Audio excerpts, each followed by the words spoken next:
La información económica en Café de la Tarde. El título es fuerte. La carga impositiva en 2019 será la más alta en 60 años.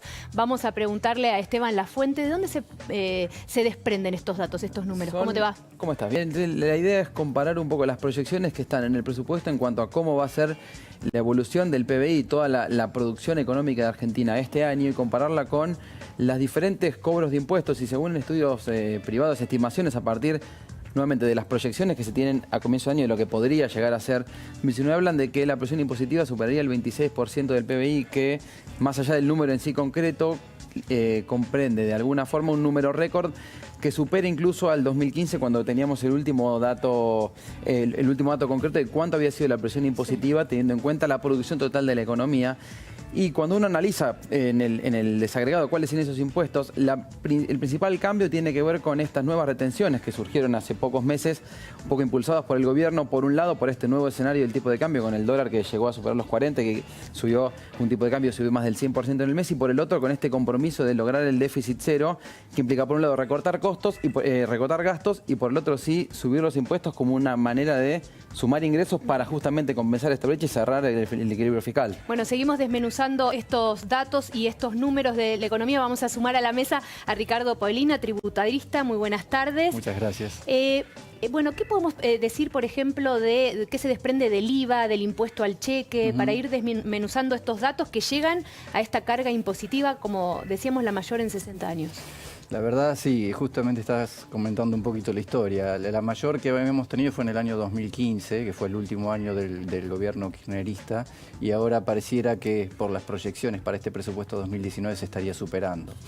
Lo cierto es que esta composición o esta ampliación de la presión fiscal, que siempre es nociva, porque esto no es nada más ni nada menos que sacarle plata a la gente que está trabajando o a las empresas, que es el sector productivo, para llevarlo a un sector que es el Estado, que es un sector improductivo, que lo único que tiene son gastos y que tiene que también cumplir obviamente una función que está prevista en la Constitución. Pero lo cierto es que de esta composición o de este menú de impuestos que nosotros tenemos, es una verdadera pena que la mayor incidencia la tengan los impuestos distorsivos, como es, por ejemplo, impuestos sobre los débitos y créditos, impuestos sobre los ingresos brutos, que si bien en este trabajo no es mencionado porque es un impuesto provincial, también tiene incidencia las tasas municipales, que son impuestos muy conocidos como, digamos, un impuesto piramidal acumulativo y que deja fuera a las industrias locales en el marco de la competitividad a nivel internacional. Porque trasladamos impuestos. Sí, los ciudadanos comunes, por ejemplo, no sabemos cuánto pagamos de IVA cuando consumimos cualquier producto. El IVA que está pagando es justamente el impuesto, que también es un impuesto distorsivo. Lo que pasa es que es un impuesto que, digamos, es distinto de ingresos brutos, porque siempre se va adicionando y en la etapa posterior funciona como un crédito fiscal. Entonces siempre el que lo termina pagando es el consumidor final. Y que además es un impuesto, cuando uno analiza por lo menos los números de este año, ve que alrededor de un peso de cada 3 de la recaudación tiene que ver, está asociado con el IVA, que muchas veces es criticado como un impuesto distorsivo justamente porque además es inequitativo, siempre que es ese 21%, bueno, algunas alícuotas diferenciales en algunos productos, pagado por quien más tiene y por el que menos tiene en la misma proporción. Exactamente. Eso impacta negativamente en los números finales de cuánto paga de impuestos. Por eso esos son digamos, las críticas que podemos hacerle al sector, digamos, al sistema tributario argentino. Porque justamente la mayor recaudación viene dado por todos estos impuestos distorsivos. Y tiene una tasa del 21%, que es la más elevada prácticamente de toda Latinoamérica, excepto Uruguay, que tiene una tasa del 22%. ¿Y nunca se trabaja? ¿Por qué no se trabaja tal vez como propuesta cuando se habla de reforma tributaria o de necesidad de recaudar, teniendo en cuenta esta brecha del sector público de cerrar el equilibrio? ¿Nunca se baraja como posibilidad el reducir el IVA? O incluso recuerdo hace algunos años cuando se eliminó el reintegro a las compras con tarjeta de débito, que era un mecanismo que tal vez en una proporción menor, pero compensaba en parte esta alta tasa de IVA que tienen los... Bueno, digamos, es cierto que, digamos, a lo largo de la historia argentina, inclusive en un año se hizo una baja que duró poco tiempo del impuesto al valor agregado con la idea de ver si esa baja generaba una mayor recaudación, porque en definitiva, digamos, hay sectores sociales que no tienen capacidad de ahorro, que todo lo destinan al consumo. Entonces, si hay una baja en el impuesto, también lo va a destinar al consumo. Bueno, eso fue una prueba piloto que en muchos datos no se conocieron, pero cierto es que había algunos planes de incentivo fiscal, como por ejemplo para pedir la factura y que tuvieras un reintegro.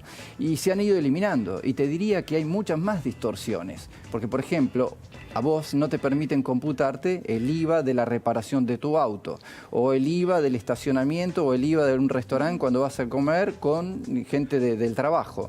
Entonces, que es un gasto vinculado a tu actividad, y no te lo permiten computar. Entonces, eso desincentiva a que la persona pida la factura, y eso que sea una mayor recaudación. Esto existía, se fue eliminando, solamente con objetivos pura y exclusivamente recaudatorios. Nada más que eso fue lo que se tuvo en cuenta. Bueno, ahora debuta la renta financiera, ¿no?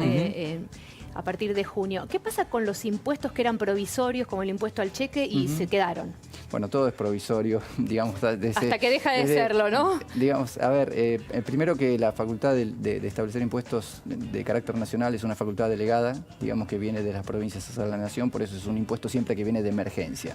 Hoy por hoy, digamos que tenemos con un impuesto al débito y crédito que tiene una recaudación muy significativa, y es por eso que, digamos, hoy no permite, en el estado en que se encuentra la Argentina, con un déficit fiscal o queriendo llegar a una meta de equilibrio fiscal, poder eliminar ese impuesto. Lo que sí me parece que tendría que hacerse es permitir lisa y llanamente todo que sea computable como pago a cuenta en el impuesto a las ganancias, que está, digamos, ya para las pymes ya existía en el año pasado, y esto se va haciendo de manera paulatina a medida que van pasando los años para el resto de la industria. Uno de los anuncios, me acuerdo, en la campaña presidencial era que menos personas iban a pagar ganancias, que iban a reducir la presión impositiva, esto no se cumplió.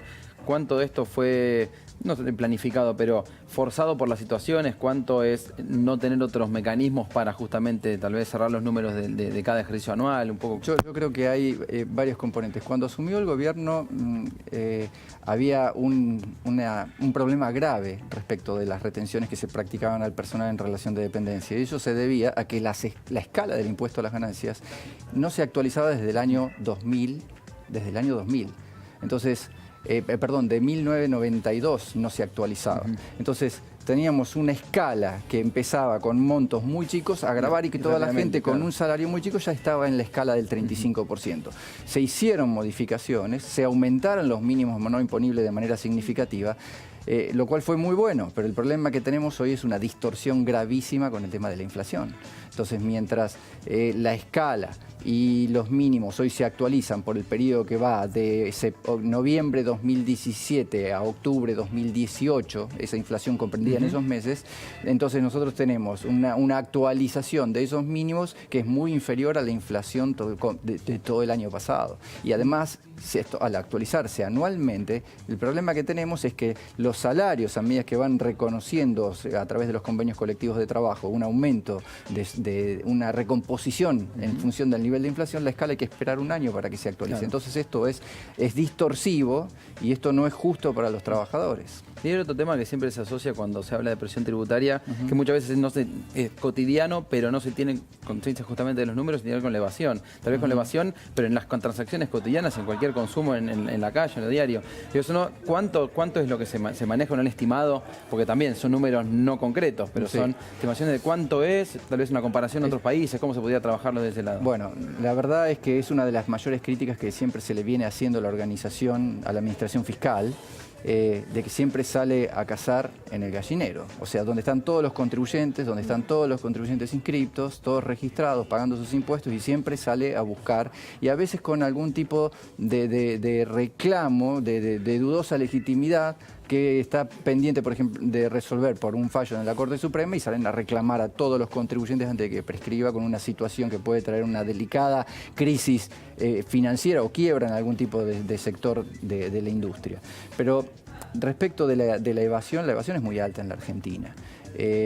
No sabría decirte los montos, pero se habla de un 30% del PBI, e inclusive, digamos, uno de los proyectos de reforma que está durmiendo en el Congreso es el del blanqueo laboral, que en sí, digamos, creo que este tipo de medidas tiene que ser acompañada con otras adicionales, porque un blanqueo laboral no es que hoy regularizamos a toda la gente y ya solucionamos el problema de acá a futuro. Nosotros, si no entendemos que por cada 100 pesos que una empresa, o mejor dicho, si a eso le sumo las cargas sociales, si por cada 130 pesos que una empresa termina pagando entre sueldos y cargas sociales al trabajador le llegan 82, no estamos entendiendo el problema. Entonces, tiene que haber medidas adicionales. No podemos las mismas industrias pagar los mismos niveles de cargas sociales. No puede un pequeño negocio tener una carga tributaria previsional la misma que una gran industria. Tiene que haber planes específicos para cada una de las actividades. Si no, estamos obligados a que el pequeño negocio tenga personal en negro, obligado por la situación. Paulina, muy amable, ¿eh? No, al contrario, gracias. Por sus declaraciones. Gracias, Esteban.